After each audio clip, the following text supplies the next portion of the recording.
હાલો, કેમ છો YouTube family? બધાય મજામાં છો? આજનો બ્લોગ ચાલુ કરી છીએ. હાલો બધા, આજના વાગ્યા છે જો 9:30. હવે હું આજ મોડું થઈ ગયું છે, દુકાને જઈશ, કારણ કે કાલે લાડવા લઈને ગયા હતા, ફૂલ થાકી ગયા હતા. બાકા ઝીકી બોલાવી નાખી કાલકા, એટલે તો ફૂલમ ફૂલ બાકા ઝીકી બોલાવી નાખી કાલ ને એવા થાકી ગયા હતા ને સવારે ઉઠવાનું મન નહોતું થતું, એટલા થાકી ગયા હતા. કાલ તો એટલી મોજ કરી આપણે, કેમ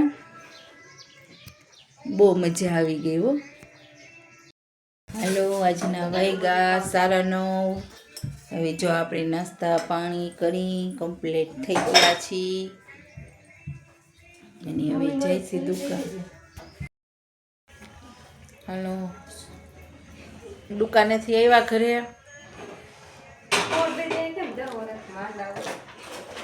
સાચી વાત છે.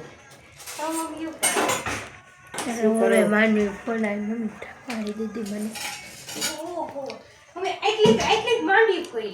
જો એમાં થાકી ગયા હે.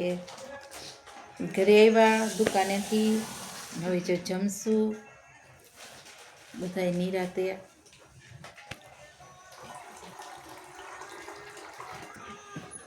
ઠાકોર ઓગળી ગયો.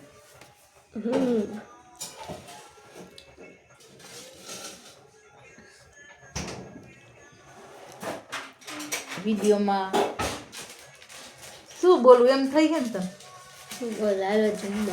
જમવા બેવું એને લાગી હે ભૂખ, હવે જમવા બેવું. ભાત ને વટાણા બટેકાનું શાક ને રોટલી.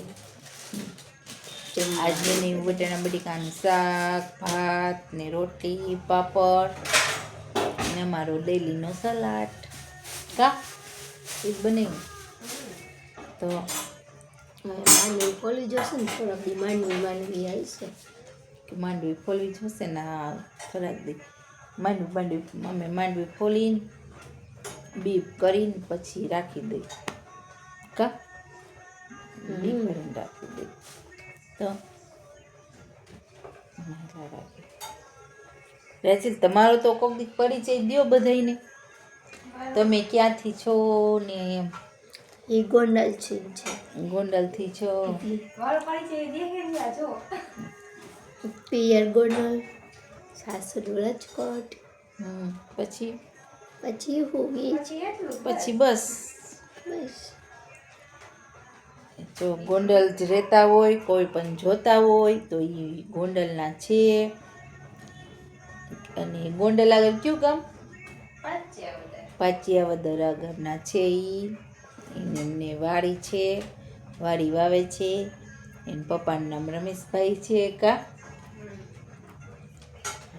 એટલામાંથી કોઈ જોતા હોય તો કમેન્ટ કરજો.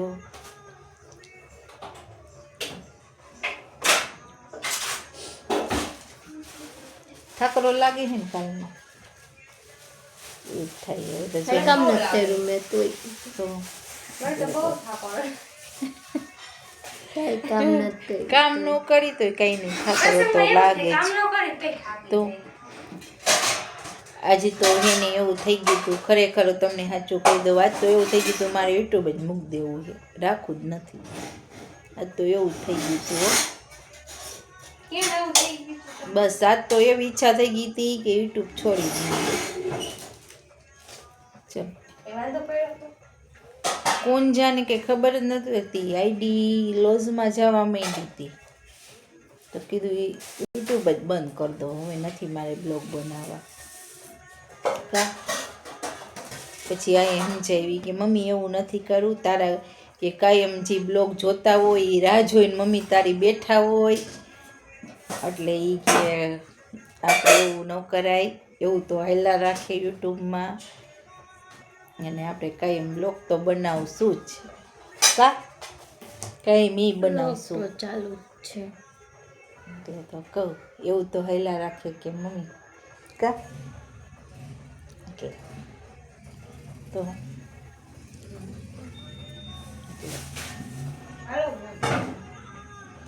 હાલો બધાય જમવા.